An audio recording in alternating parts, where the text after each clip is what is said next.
Today we're going to be looking at the 1890s to 1900. We're going to be looking at how the promises of freedom that have been offered to generations of people, and particularly those freed from slavery in the 1860s, really don't see the fulfillment. But we're also going to be looking at sort of how the ideas of the United States as a place of freedom is not necessarily what doesn't live up to a lot of its promises.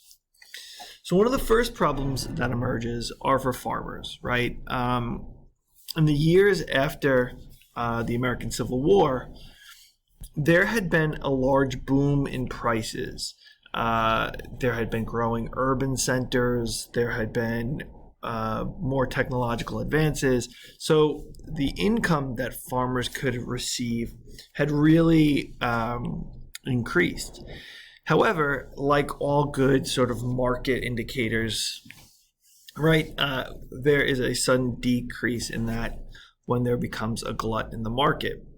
And when these successes become true across the globe, so too does the ultimate decline in these prices. So farmers are receiving not as much money. They've invested money in technological production, and as a result of that, there is a huge reduction in income, and in fact, there's a huge tax burden that a lot of people are experiencing.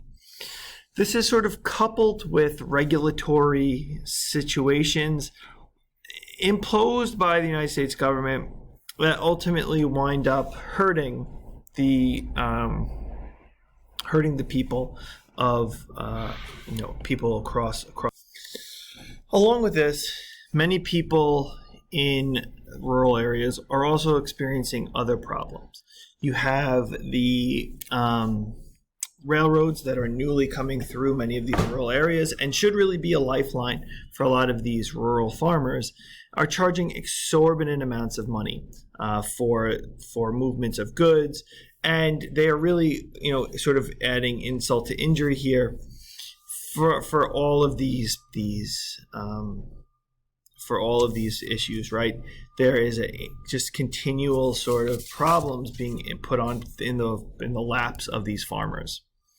What we have happen as a result of that is an attempt to limit this exploitation, and there is a rise in populism.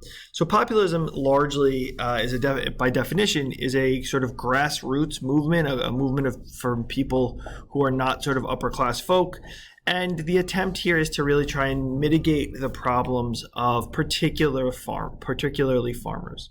So there is a push among the members of the populist groups to try and have the government take over ownership of things like the telephone and the telegraph industries, again, to regulate prices. There's government attempt, at least, to try and regulate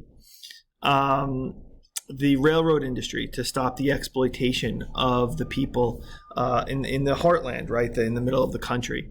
So you have an attempt, or at least the first regulation of the Interstate Commerce Commission. Again, these are things that are given to the United States government through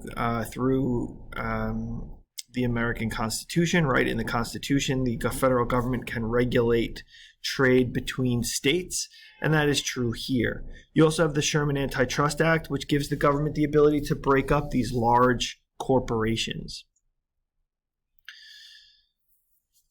There's also movements to try and regulate or to try and increase ability of farmers' access to the market, right? So they start cooperatives or co-ops. Basically what happens here is you have farmers who basically come together and say, we're all going to sell our goods in this one market and bundle our stuff together and sell it here. And it's a way for them to help sort of put the control in their own hands. This also comes around with new types of regulations as well, right? The federal government creates a graduated income tax where basically people who earn more pay more money, people who earn less pay less money. There's other change, right? There is really the sort of major one here is the direct election of senators. Before this, before 1913 and this federal amendment, senators were elected or selected really on the state level by either state governments. There was sort of no single way, but either state governments, the governors might sometimes do this in certain states. So this again makes people more responsive. Shifting our attention now to people of color. Within the South, there is a huge issue for a lot of people in the South. A lot of people of African American descent or Black people in the South. Why is that? We know from previous lessons that there had been a rise in things such as the Ku Klux Klan, the Redeemers, and other people in the South. And we also know that there had been increased lynching. I mentioned that in one of our previous lessons. So in the South, there had been an attempt by people like the Ku Klux Klan and other white nationalist groups to increase lynching and increase discrimination across people of African American descent or Black people. And there had been a lot of restrictions put on people throughout the South, right? I had mentioned the grandfather clause, which limited voting to people whose grandfathers could have voted in 1860.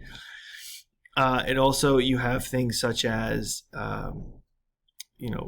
sharecropping and tenant farming. You have other items such as the increased segregation being put in Plessy versus Ferguson, which will happen in 1890, establishing second separate but equal. However, there are two different philosophies here. You have the Booker T. Washington approach and the W.E.B. Du Bois approach. Now, Booker T. Washington and W.E.B. Du Bois represent two different groups of people who have ideas of what would make the lives of African American people better for struggling for civil rights. Now, again, there are two people. There are others. There's Marcus Garvey, who is a little bit later, I will admit, but he is in the 19 teens. But these are two the two of the prominent voices. W.E.B. Du Bois and Booker T. Washington, represent two different ideologies. For Booker T. Washington, the idea here is really focus on technical education. Ignore the fact that there is racial discrimination and rather look at how can we make incremental changes in our life.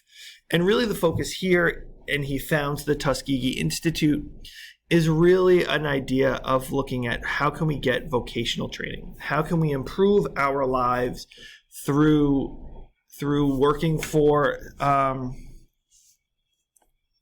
technocratic changes, right? How can we get good jobs, buy ourselves a piece of land, and look rather at improving our own lives, and then we can sort of fight for political changes.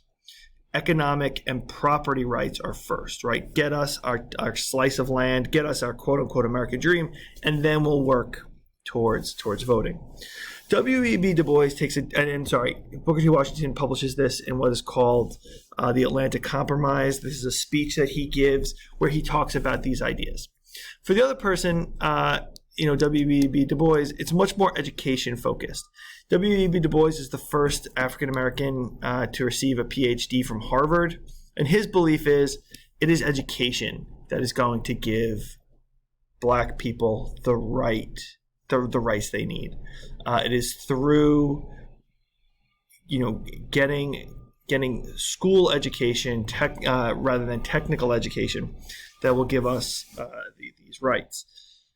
And those will give us jobs, and they will give us the ability to be seen as legitimate voters. He publishes a book that is out of his dissertation, The Soul of the Black Folk. and he founds the National Association for the Advancement of Colored People, the NAACP. And the NAACP works at, again, trying to get people into colleges and getting people into different forms of educational facilities. Shifting once again now, we're going to be turning to America's foreign approaches. So in the late 1800s, there's a push towards establishing colonies, not just for the United States, but across the across pretty much all European and Western countries. The British, the French, the Germans, all established colonies. And America is not accepted in this, right? America is part of this. The major idea here that guides this is what is called the white man's burden. This idea that white people have the burden to improve the lives of people across the globe. And for people such as Theodore Roosevelt and Woodrow Wilson, who will be two presidents in the early 1900s, these will be guiding ideologies. And this is also true for William McKinley, who is the president before Theodore Roosevelt. So these are all parts of the ideas of what are called the Turner thesis. So Frederick Jackson Turner is a historian in the early 1900s, late 1800s. And he believes that America is really defined by the frontier. And by the late 1800s, there is no more frontier in the continental United States, so we must look outward. And that's where these ideas come from. Cuba is really the first place or one of the first places, I should say, where this takes big approach, right? Cuba, an island that is only 90 miles south of Florida, has a huge sugar industry, very much backed by American business interest. And that is certainly true. The company here is the American Sugar Company. Now, the American Sugar Company ultimately becomes Domino Sugar, the Domino little sugar packets that you see, based in Brooklyn, New York, by the Havemeyer family. So if anybody here goes to Williamsburg, Brooklyn, one of the major streets in Brooklyn is called Havemeyer Street. The Domino sugar plant is still in Williamsburg. It's now fancy lofts, but it's there nonetheless. Now, people in Cuba, the rebels in Cuba, begin burning sugar plantations. And this is a fight that had been going on for a long time to try and get sort of American interest, but also Spain out of Cuba. Now, the goal here is to burn the sugar plants to try and make the Cuban sugar less profitable. However, American companies had so much money invested that many people wanted to go to war to protect this. Now, most people in the United States did not want to go to war internationally or anything. So there's a movement towards yellow press. And the sort of most famous guy here is William Randolph Hearst. Now, Hearst publishes really sensational stories trying to get the U.S. to go to war. And it really coalesces that opinion. This all culminates with the USS Maine. One morning in 1898, the USS Maine blows up in the Havana harbor. Now, to this day, we don't know the official cause. Many people believe it was a malfunction in the coal room. However, Hearst blames it on the Spanish. The Spanish government had blown it up for the U.S. for being in the harbor, and this shifts opinion towards going to war. So remember, the Maine becomes a sort of big push. The fighting doesn't happen just in Cuba. It happens in the Philippines, which ultimately becomes a U.S. territory. And ultimately, the result is this, right? The result is the Treaty of Paris, and the U.S. receives Puerto Rico and Guam in the Pacific Ocean. The Philippines and the United States has to pay $20 million, but the U.S. gets control over the Philippines. And Cuba is at least officially free from Spain. However, that is not entirely true. What happens here is that there are a series of laws that are put into place to restrict the rights of people in Cuba.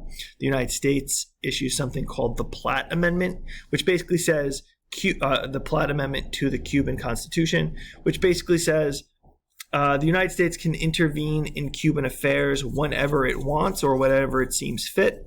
There is the Foraker Amendment dealing with Puerto Rico and basically limiting the rights of those two sovereign countries in the American sphere. So the 1890s to 1900 is a period of huge restrictions of the rights of people across the country. And there are attempts to try and improve the lives of people, right? Whether that's the populist movement in the Midwest, whether that is the Booker T. Washington versus W.E.B. Du Bois debate, or whether that is the rights of people of Cuba fighting for themselves in the Caribbean. Have a good day.